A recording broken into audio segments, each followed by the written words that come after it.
네, 오늘 시온산으로 보내라 라는 제목으로 함께 말씀을 나누려고 합니다. 우리가 속담을 잘 들여다보면 그 속담 안에 참으로 인간의 본성을 참 날카롭게 담아낸 그런 속담들이 참 많습니다. 그래서 굳이 고민하지 않아도 탁 하면 척 속담이 나오게 돼 있어요. 한번 시험해 보시겠어요? 여러분들의 본성을 한번 시험해 보시겠습니까? 사촌이 땅을 사면 그렇죠. 그게 우리의 본성입니다. 부인할 수 없는 본성이에요. 어떤 사람들은 참 잘 해석, 좋게 해석하고 싶었나 봐요. 사촌이 땅을 사면 배가 아픈 이유가 예전에는 땅을 사면 그것을 이제 밭으로 논으로 일구기 위해서 땅을 샀다. 그래서 사랑하는 사촌이 땅을 사서 논과 밭을 일구려고 하니까 얼른 가서 똥을 싸줘야지. 이게 무슨 말인지 아십니까? 그러니까 비료, 이게 땅이 기름지게 얼른 배가 아파서 가서 도와줘야지. 이게 인정이 되세요? 이런 해석이 여러분 납득이 되십니까? 절대 그렇지 않죠. 사촌이 땅을 살 때 배가 아픈 이유는 우리 안에 질투와 시기가 있기 때문에 그렇습니다. 그래서 어떤 칼럼을 보니까 굉장히 과학적인 속담이래요. 그래서 우리가 가까운 누군가가 좋은 일이 생겨서 우리 마음에 질투가 생길 때 우리는 과민성 대장 증후군과 신경성 위험을 겪을 수 있다 라는 제가 얘기한 게 아니라 칼럼에 누가 그렇게 썼습니다.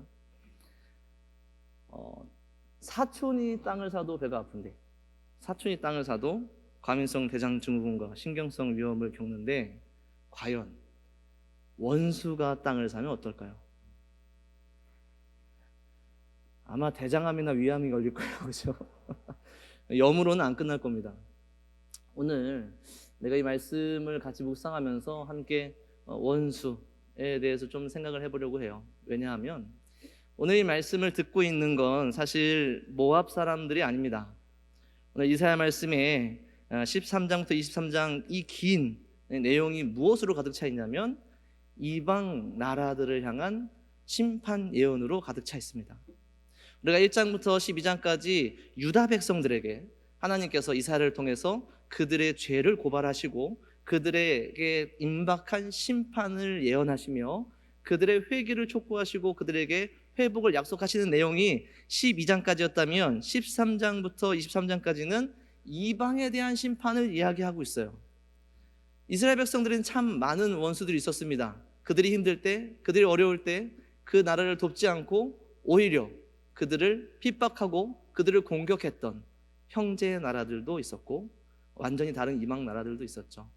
그래서 이 부분에서 바벨론, 아수르, 애굽, 멀리는 구스까지 수많은 나라들의 심판 예언을 쭉 등장시키는데 오늘 우리는 모압이라는 나라의 심판 예언을 우리는 듣게 됩니다.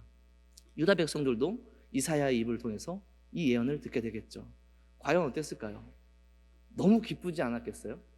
1장부터 12장까지 약속하셨던 평화의 나라 시온이 회복되고 예루살렘이 회복되고 하나님의 나라가 독권이 서기 위하여서 열방을 심판하시고 정복하시는 승리하신 하나님, 그 하나님에 대한 내용이 열방을 어떻게 심판하실까, 열방을 우리의 원수들을 어떻게 무찌르실까에 대한 내용이 쭉 나오고 있는 상황에서 유다 백성들이 얼마나 신이 났겠습니까? 특별히 모압이란 나라가 어떤 나라였습니까? 모압은 출애굽하는 그 동안에 이스라엘에게 길을 내어주지 않았던 그런 나라였잖아요. 그들에게 먹을 물과 쉴 그늘을 제공하지 않았습니다. 오히려 그들을 막았죠. 형제의 나라라고 생각했는데 말이죠. 민수기 22장에는 더 충격적인 사건이 등장을 하죠. 발락이 발람을 사주하여서 이스라엘을 저주하게 합니다. 결국 발람의 계략으로 민수기 25장에서는 시딤이라는 곳에서 모압 땅이죠. 거기서 모압 여자들과 행음하게 되는, 죄에 빠지게 되는 그런 충격적인 사건이 일어나고 그 일 때문에 이스라엘 백성들도 참 많이 죽었어요. 그들을 계략을 통해서, 모략을 통해서 그들을 곤란하게 힘들게 만들었던 나라가 바로 모압이었습니다. 사사기 시대에는 어땠습니까? 모압 왕 에글론이라는 왕이 여리고를 점령하여서 이스라엘을 18년 동안 압제하였죠. 그 이후에 오늘 이 시대의 이후에도 이 모압은 끊임없이 이스라엘을 또 남유다를 공격하였습니다.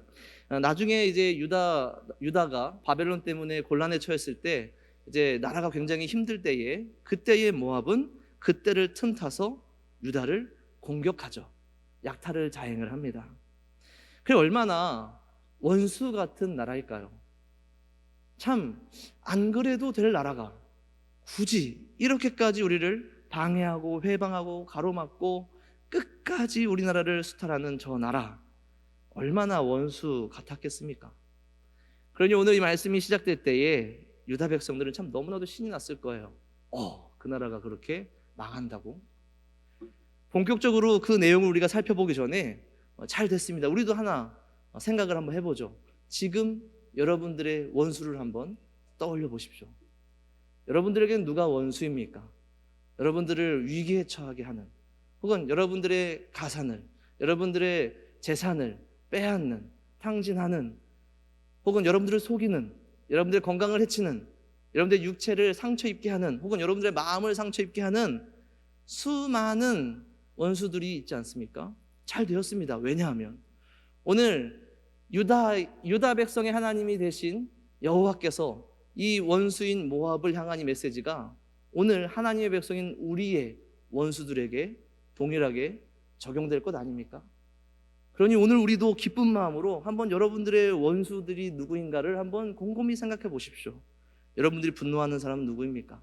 여러분들이 혐오하는 사람들은 어떤 종류의 사람들이죠? 여러분들이 꺼려지는 사람들은 누구입니까? 그래서 여러분들이 외면하고 아예 차단한 사람들이 있지 않겠습니까? 그런 사람들이 누군지 한번 곰곰이 생각해 보십시오.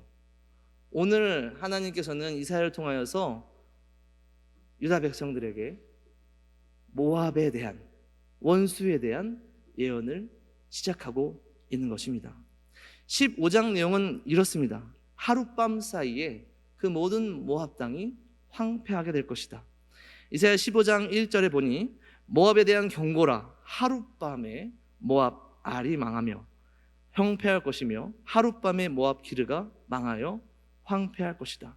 그리고 이 일이 그렇게 오래 기다리지 않아도 된다는 것이에요. 이사야 16장 14절을 보면 이제 여호와께서 말씀하여 이르시되 품꾼에 정한 해와 같이 3년 내에 모압의 영화와 그 큰 무리가 능욕을 당할지라. 그 남은 수가 심히 적어 보잘 것이 없이 되리라 하시도다. 얼마나 신이 납니까? 그토록 끈질기게 괴롭히던, 우리를 수탈하던, 전쟁 속에서 우리를 피 흘리게 하던 저 나라가 하룻밤 사이에 얼마 지나지 않아 아주 황폐하게 되고 그곳에 피가 철철 흘러넘치는, 그곳에 있는 모든 시내가 아주 시뻘겋게 물들 만큼 그 땅이 완전히 망한다니, 이거 얼마나 좋은 소식이냔 말이죠. 그러한 그들에게 오늘 16장 오늘 읽은 말씀을 보면 하나님께서 유다 백성들에게 더 신나는 일을 허락하시는 것 같아요. 오늘 무엇을 이야기합니까? 그들에게 가서 이렇게 얘기하라는 거예요. 너희는 이 땅 통치자에게, 회복된 시온이겠죠. 이제 하나님께서 회복시키셔서 온전하게 다시 선 예루살렘과 시온을 얘기하겠죠.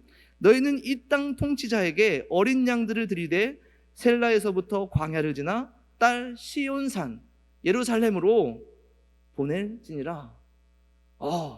모압 백성들에게, 황폐하게 망해져 있는 그 모압 백성들에게, 야, 이제부터 다시 우리를 섬겨, 다시 시온을 섬겨, 다시 이 땅을 섬겨, 그래서 양을 바쳐 라고 이야기하는 것이죠. 말씀에서 양을 바치라는 이유가 있습니다. 사실 모압이라는 나라가 독립한 지가 사실 얼마 되지 않았어요. 다윗 때부터 계속해서 이스라엘에 점령되어지고 다스려지고 있었습니다. 그런데 얼마 전에 모압 왕 메사라는, 원래는 양을 쳐서 양을 이스라엘에게 상납하는 그런 사람이 북이스라엘과 남유다의 연합군과 싸워서 이겨서 독립을 이뤄낸 거예요. 얼마나 배가 아프겠어요. 유다 백성들이 볼 때 얼마나 자존심이 상하겠습니까? 원래 나보다 못한 녀석들이었는데, 나보다 작은 녀석들이었는데. 정말 이런 경험이 있으실 것 같아요. 다들 있으실 거예요. 저도 이 키가 중학교 2학년 때 키예요. 놀랍지 않습니까? 제가 중학교 2학년 때부터 지금까지 성장이 멈췄어요.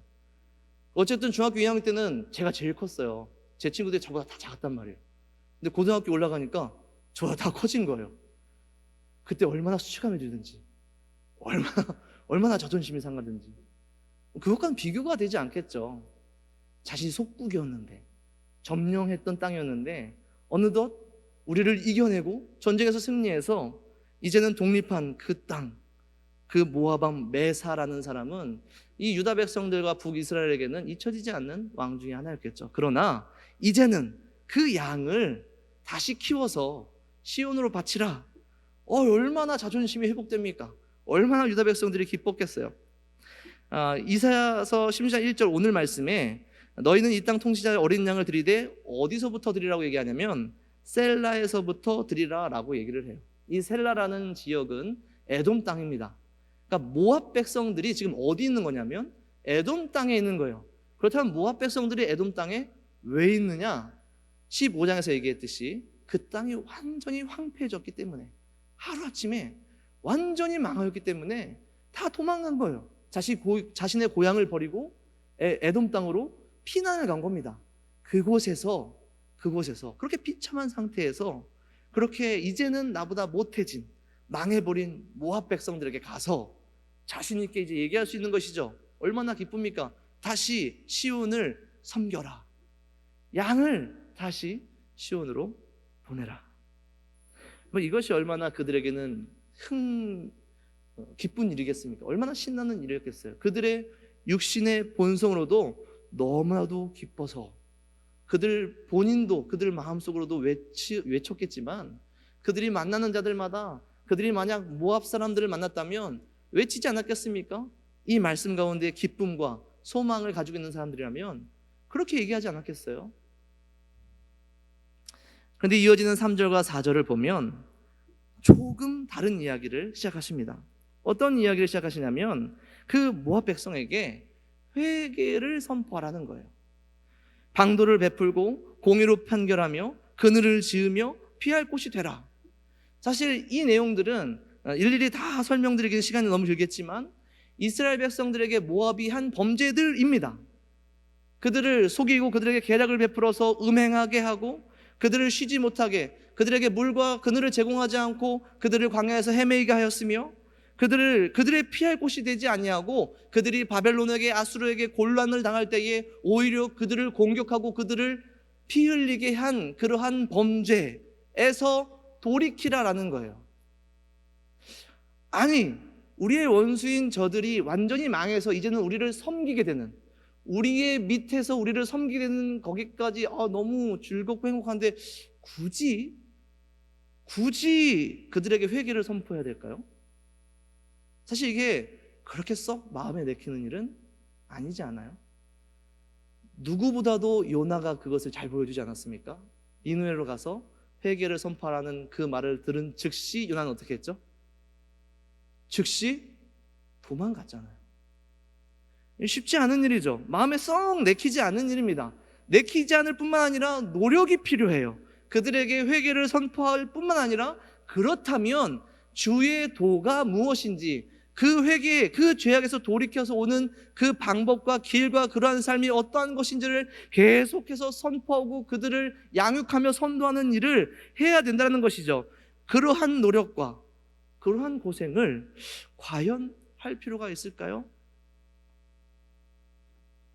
그들의 의문이 해소되기도 전에 오늘 말씀은 더욱더 충격적인 이야기를 하고 있습니다. 5절의 말씀이죠. 다윗의 장막에 인자함으로 왕위가 굳게 설 것이요 그 위에 앉은 자는 충실함으로 판결하며 정의를 구하며 공의로 신속히 행하리라. 공의로 신속히 행하리라. 너희가 이렇게 죄에서 돌이켜 겸비하면 다윗의 위에 굳건히 서신 그 왕이 그 정의와 공의를 신속히 행하여 발빠르게 행하여 너희에게까지도 미치게 하리라 라는 얘기가 5절의 말씀이거든요. 그럼 여러분, 유다 백성들의 어떤 흥이 다 달아나지 않겠습니까? 유다 백성들의 그 기쁨과 즐거움이 차갑게 식지 않겠어요? 왜냐하면 다윗의 왕좌, 다윗의 그 나라, 다윗의 집이 굳건히 서서 약속한 회복과 공의와 정의를 베풀어 주실 대상은 반드시 유다 백성들이어만 했잖아요. 반드시 우리여야 했잖아요. 우리의 왕, 우리의 잃어버린 왕, 그 다윗이 다시 회복된다면 그 공의와 정의가 우리에게 향해야지, 굳이 그들을 회개시켜서, 그들을 회복시켜서, 그들을 돌아오게 해서 우리에게 약속하신 메시아까지 그들에게 허락하는 것이 무슨 일인가? 그렇게 생각하지 않았겠습니까? 그렇게 생각하지 않았을 것 같으세요? 선지자였던 요나가 어떤 마음을 품었는지 여러분들 잘 아시지 않습니까? 요나서 4장 2절에 이렇게 얘기합니다. 요나가 여호와께 기도하여 이르되 여호와여 내가 고국에 있을 때에 이러하겠다고 말씀하지 아니하였나이까. 그러므로 내가 빨리 다시스로 도망하였사오니 주께서는 은혜로우시며 자비로우시며 노하기를 더디하시며 인애가 크시사 뜻을 돌이켜 재앙을 내리지 아니하시는 하느님이신 줄을 내가 알았음이니이다. 요나는 다 알았어요. 하나님이 어떤 분이신지, 그분의 성품이 어떠신지, 그분의 사랑이 얼마나 크시고 얼마나 넓으신지를 아는데도 불구하고 그는 이것이 너무나도 싫어서 그 자리를 박차고 도망갔던 사람이고, 지금 이 순간 이게 너무 싫어서 차라리 나를 죽여달라고 얘기하는 사람이 바로 요나라는 것이죠. 하나님의 공의와 정의를 우리에게 뿐만 아니라 저들에게도 똑같이 요구하신다고? 우리에게 약속하신 메시아를, 그 구원을 우리에게 뿐만 아니라 저들에게도 약속하신다고? 원수들에게, 우리의 가족을 죽인, 약탈할, 우리를 끝까지 쫓아다니며 우리의 피를 흘리게 한 저들에게 이런 것들을 약속하신다고?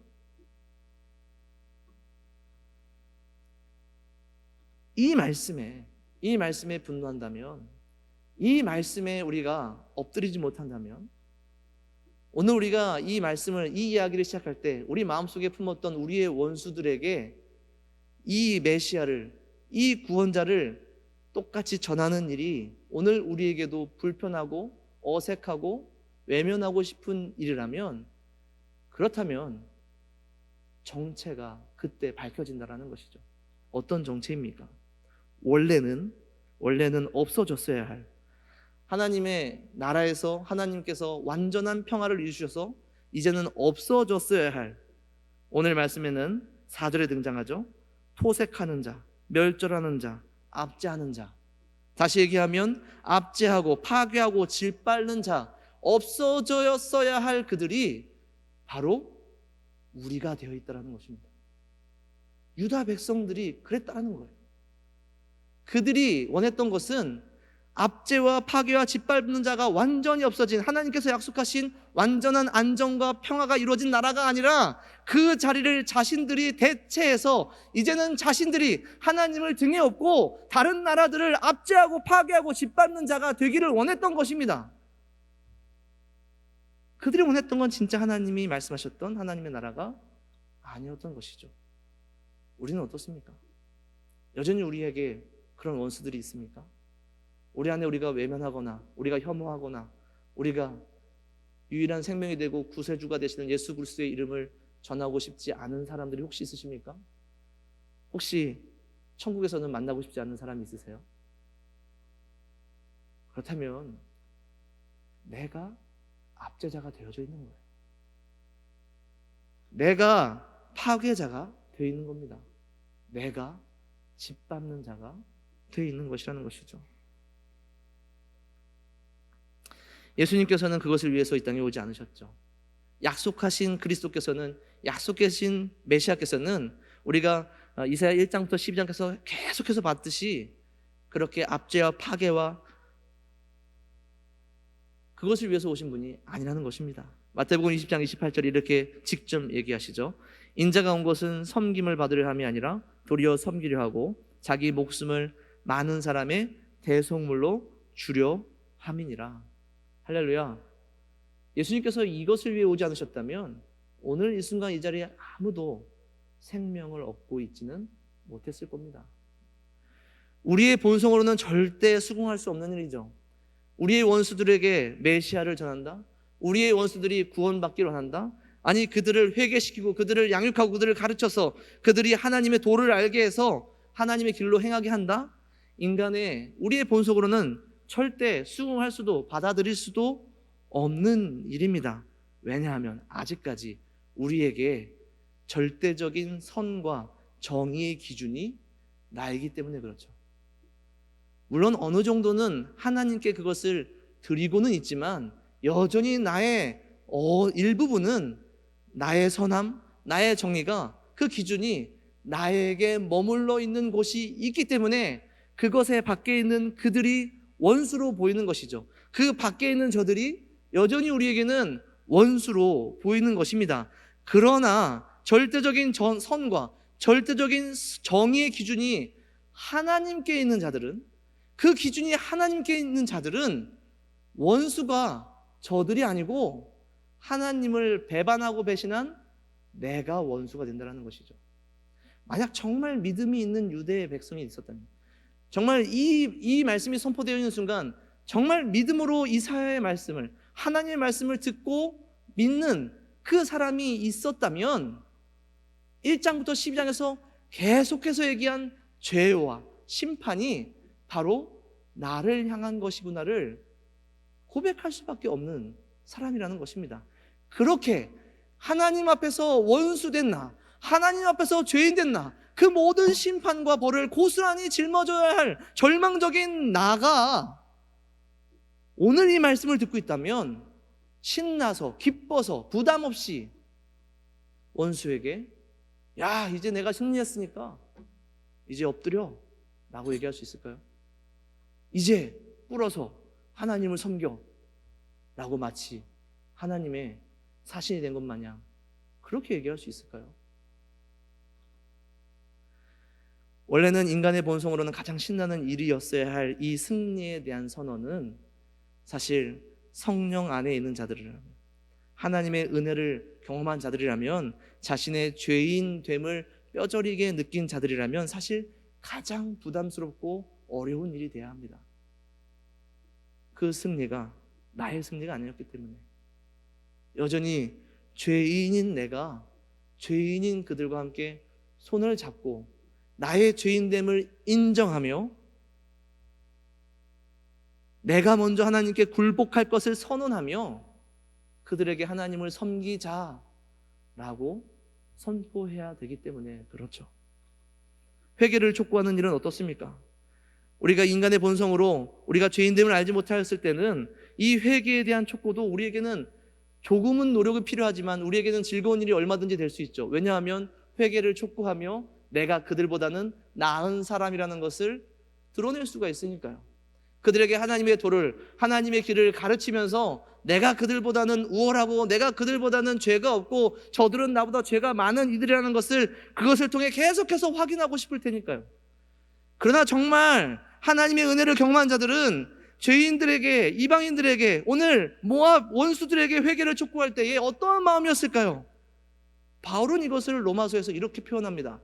빚진 자로, 내가 유대인이나 헬라인이나 빚진 자 되어 복음을 전한다라고 로마서에서 수없이 얘기하지 않습니까? 오늘 우리는 그러한 마음으로 복음을, 회개의 말씀을 선포해야 되는 자들이라는 것이죠. 빚진 자들의 마음으로.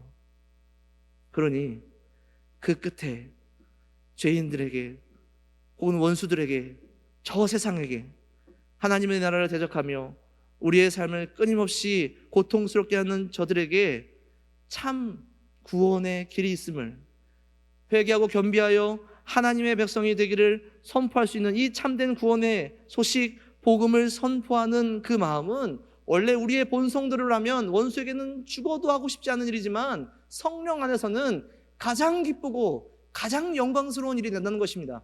왜냐하면 그것으로 하나님의 영광이 이곳에 머물러 있지 아니하고 하나님의 승리가 이곳에 머물러 있지 아니하고 저 원수들을 넘어서서 온 세계 열방에 하나님의 영광과 사랑과 긍휼이 여기심이 증거되기 때문에 그렇다는 것이죠. 그것이 우리가 말씀을 통해서 확인했던 여호와를 아는 지식이 세상에 충만한 것 아닙니까? 이사야서 11장 9절에서 그렇게 노래하지 않았습니까? 물이 바다 덮음 같이 여호와를 아는 지식이 세상에 충만할 것입니다. 하박국도 노래하지 않았습니까? 이는 물이 바다를 덮음 같이 여호와의 영광을 인정하는 것이 세상에 가득함이니라. 그러니 얼마나 기쁩니까? 그러니 얼마나 감사합니까? 하나님의 그 구원이 온 세상을 덮어 모든 영광이 원래도 다 담을 수 없고 원래도 다 할 수 없는 하나님의 영광이지만 온 세상에 하나님의 구원이 선포됨으로 이 세상에 하나님의 영광이 가득 차게 되는 것, 내가 아니라 하나님이 내 마음의 기준에 중심에 있다면 그것이 우리에게는 기쁨이 될 수 있다는 것이죠. 심지어 원수에게라도요. 말씀을 맺도록 하겠습니다. 16장 뒷부분이죠. 우리가 읽지 않은 6절부터 그 뒷부분에는 이사야에 이어지는 말씀이 등장을 하는데 그는 모압을 위해 애곡하고 있습니다. 처음부터 이 말씀은 모압을 향한 분노와 진노로 그들을 지워버리려는 예언이 아니었던 것이죠. 이사야는 왜 애통하고 있습니까? 이사야는 왜 애곡하고 있죠? 오늘 이 마음을 우리는 요나서에서 동일하게 다시 한번 찾아볼 수 있습니다. 요나서 4장 10절에서 11절에 하나님께서 이렇게 얘기하시죠. 여호와께서 이르시되 내가 수고도 아니하였고 재배도 아니하였고 하룻밤에 났다가 하룻밤에 말라버린 이 박넝쿨을 아꼈거든 하물며 이 큰 성읍 니느웨에는 좌우를 분별하지 못하는 자가 2만여 명이요 가축도 많이 있나니 내가 어찌 아끼지 아니하겠느냐. 하나님의 마음은 이러한 마음입니다. 그러니 어찌 하나님의 은혜를 경험하고 하나님의 마음을 아는 자들이 원수를 사랑하지 못하겠습니까? 원수에게 복음을 전하지 못하겠습니까? 시온산으로 보내라 라는 명령은 그들을 신하로 부리기 위해서나 그들을 우리 발밑에 두기 위해서나 그들을 싸그리 멸절시키기 위해서 선포되어지는 말씀이 아닙니다.